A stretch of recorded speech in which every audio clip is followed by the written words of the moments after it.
Alright, so Tough Enough is entirely done, and this time it was bringing everything together. It was coalescing in that one moment to do a match. Sarah Lee came out as Hope, pseudo farmer's daughter with a kind of Kid Rock ish theme song, wrestling against Alicia Fox. All in all, did a pretty good job for someone who's got like 9 weeks of training. She did a couple of mistakes, the fact that she actually went for her submission with Alicia Fox in the corner. Fox's legs were right outside the ring, and she's trying to do an armbar almost into the ropes. But all in all, not a bad match, for the amount of training she's had. Her promo was decent. And Amanda had a match. Weird that they had Amanda go as a face, as Mandy Rose. She talked about a party. So I guess she'd be Adam Rose's younger sister? I thought they would have definitely had her come out as a heel. It was weird that everyone came out as faces.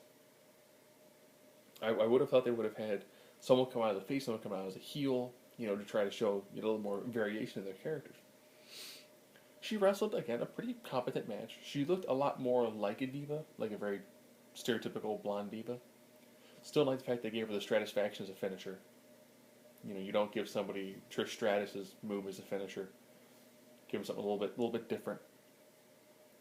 And when they were done, Chris was like, "The voting is done, and we will find out who won at the end of the show." And I was like, "Nice." He just trolled everybody.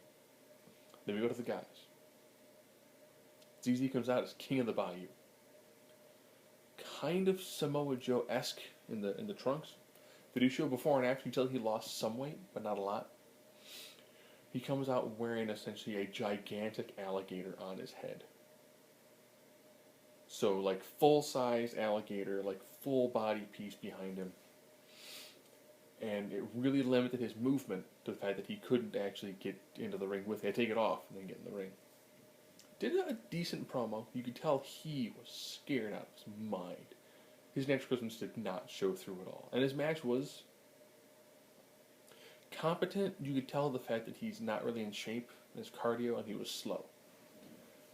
He was able to do a drop down into the jump spot, but then could not do another drop down fast enough.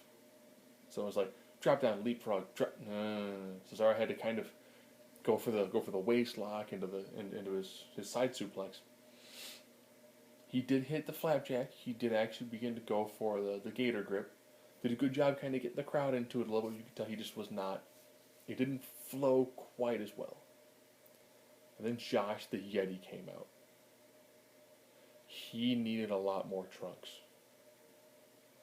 It looked like at any errant move, we would have seen his abominable snowman. His promo was almost entirely incorrect, but he was like, "Everyone stand up, my Yeti Nation." I don't know if he had the mic too close, if he had a lot of things going on in his mind, he wanted to get them all out at one time. It just didn't flow as well. And he came out in white fur.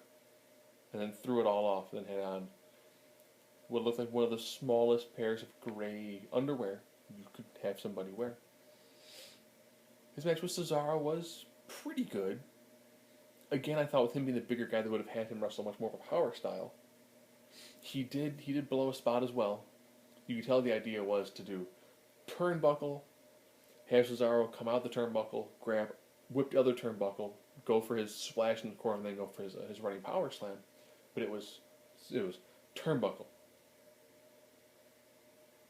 Go grab Cesaro. Cesaro then had to go do the same spot again. So he went for the collar elbow tie up, walked it back, did the reversal, did the splash. So once Josh got into the groove, he has the size for it. They should have done before and after for him, because he dropped a lot of weight. He got really cut for it. So then it came down to it. Sarah won 2/3 of the vote. And then I was like, I'm thinking the ZZ, Josh were probably pretty close. Nope. 3/4 of the vote was for Josh. So your winners are Tough Enough. A few of the other people did get developmental contracts.